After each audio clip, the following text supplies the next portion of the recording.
กว้างใหญ่ขวัญใจได้ออกแหง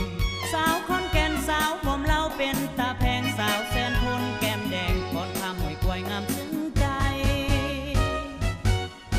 สาวบ้านลาป่าไหลปงหวานสาววังยาวเหมือนกันขอผูกพันห่วมใจ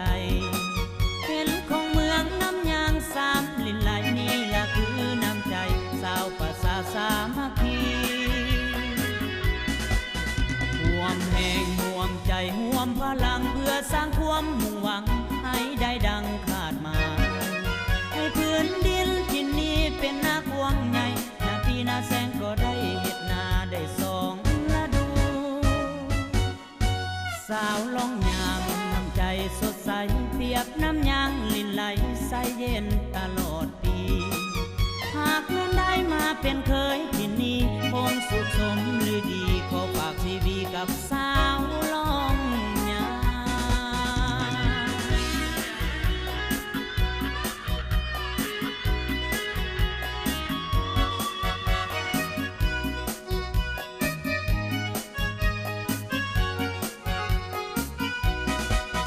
ห่วมแห่งห่วมใจห่วมพลังเพื่อสร้างความมุ่งหวังให้ได้ดังคาดหมาย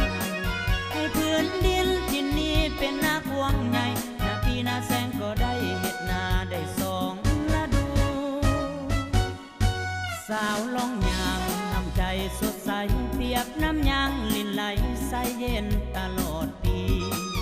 หากนั้นได้มาเป็นเคยที่นี่คงสุขสมหรือดีขอฝากชีวิตกับ